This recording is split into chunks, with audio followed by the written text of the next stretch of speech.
Hi everybody, it's me Maria with Nail Nation and Nail Nation 3000, and I just wanted to show you a quicker tutorial on a more detailed design using Bundle Monster Plate 213.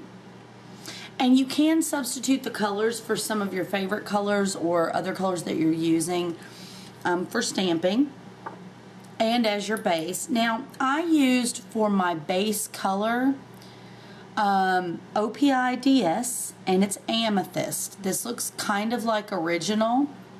This is what it looks like without anything over it. And just your favorite holographic will work, or your favorite color that's sort of in a pinker, slightly purple holographic shade for it to look like this. And first you need a white striper brush or a white polish with a striper brush to use it to make your lines. And I went ahead and did the other four so that you could see it, and then we're going to go from there and just do the thumb together.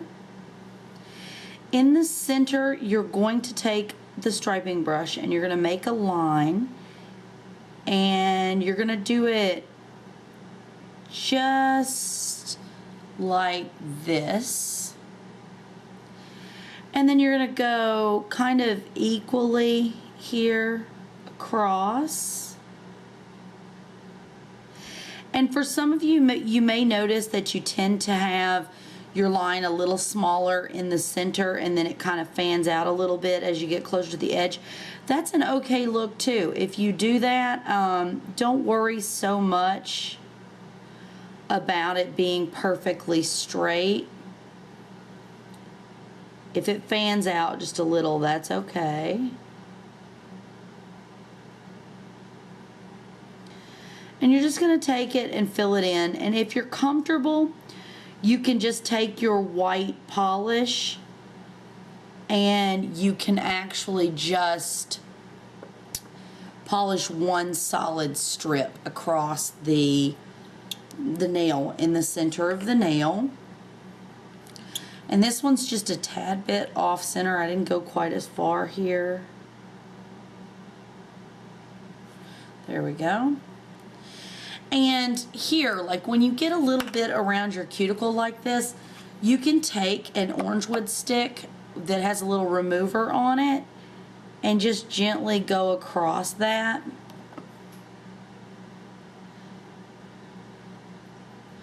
And if for some reason you nick or move your polish over a little bit, you can always go back over it.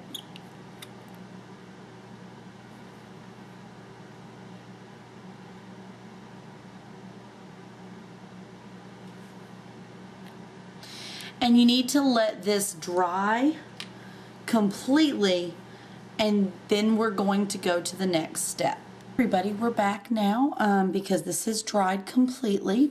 If you have a plate holder, you're going to want to go ahead and grab that, and your scraper and your rubber stamp. We're using Bundle Monster Plate BM213. This is also the one that has the cute little shoes on it that we used before. And we're using this image here. It sort of looks like stacked stones with little swirls inside. And what I used specifically for this this time was actually the Conad dark purple special polish. And I already did these nails here so that we would go ahead and be able to just do the one to show you. And remember, when you are stamping, to have a lint-free or gauze square or circle with polish remover on it, and a dry one, because you're going to want to dry off your image plate before each image as well. And so what we're going to do here is we're going to take a nice amount of the special polish, or whatever your favorite polishes are that you like to stamp with. And we just put about this much on there. Really nice heavy coat. You don't want to be thin with it because the image won't released from the stamp as well. So then you're going to cleanly scrape across, applying pressure, roll it across, and you're going to see your image here. And taking the larger end of the image, facing the bottom, with pressure you're going to roll right across. And with your thumbnail, you can see some of the images that you use may be a little bit thin or small for the space that you want to cover. So you can go back over it. With the other nails, I just did one stripe. But with two stripes, it covers the white area on our thumb a little better. Just depends on how wide your nail is. Doing the same process. And when you do it this way, you're going to get a little bit of the image on your polished area, and I'm going to show you exactly how to clean that up. You're going to take a Q-tip or a Q-tip with a point like they use for eyeshadow with a little bit of remover on it, and just very gently run that right across. Don't rub it though, because if you rub it, you're going to take off your polish. But you can see there that that's gone now. So the next step is putting in the little dots that we have here in the centers of our image. I like to use this. This is from Conad, and it was actually part of the kit for sponging, and it comes in really handy.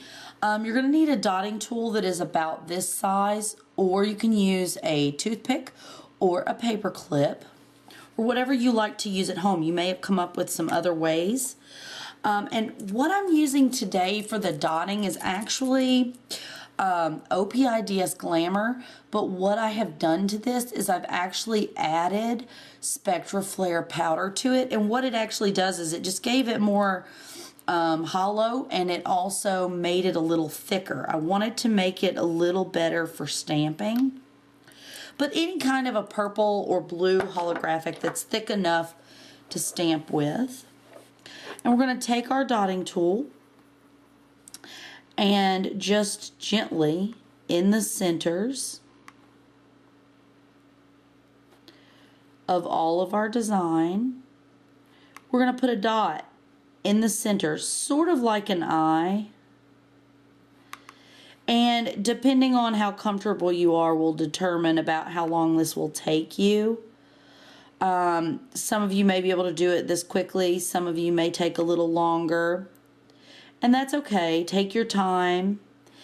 And I'll just tell you a little trick. Right around here, for example, where I didn't have an image, I put in two little dots, because when we put our lines in, those little dots are going to kind of fake it out. So now that we've done that, we're still going to need this to put the silver dots. But next you're just going to take a black striping polish like this one here, or your favorite black polish with a striping brush. And this is really, really simple. You're just going to really gently and evenly pull it across the edge. So basically you're just framing it. Doesn't really change it a lot. It just frames it so that it separates your base color.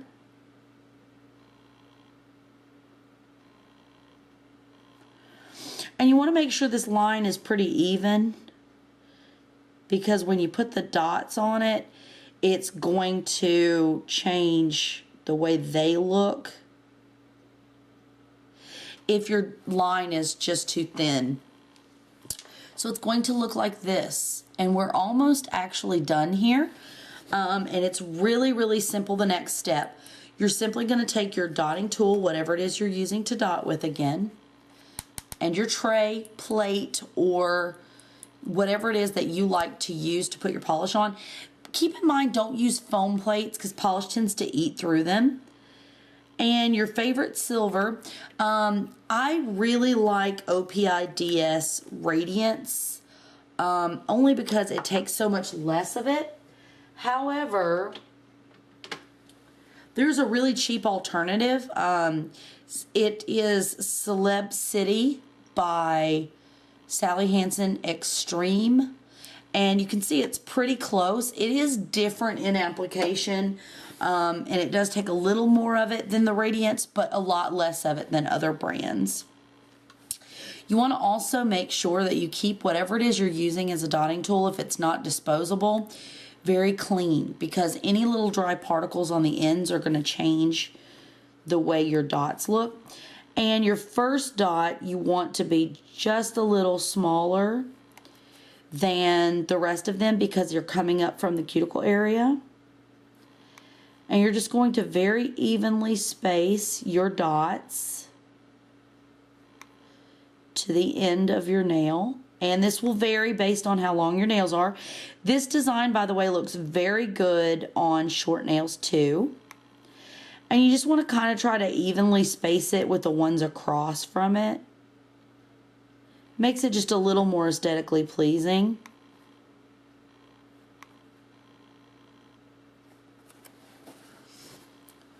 And that's it. And then all you have to do is add a coat of your favorite top coat. I recommend 2 coats, especially if it's a thinner top coat, because it gives you a little longer wear on it. And if you're using Seche Vite, 2 coats just gives it that high gloss for a longer period of time. Hopefully you like this. It's much simpler than it looks, as you can tell. It looks more complicated. You get a lot of compliments on it because it looks hard, but it's really not.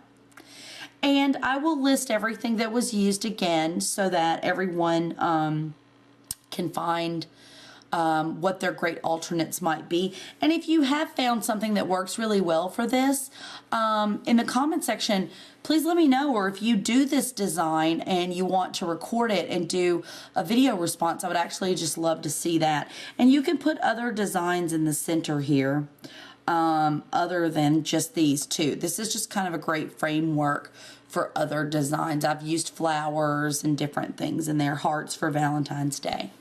So hopefully this was helpful for you. I hope you liked it, and thank you so much for watching.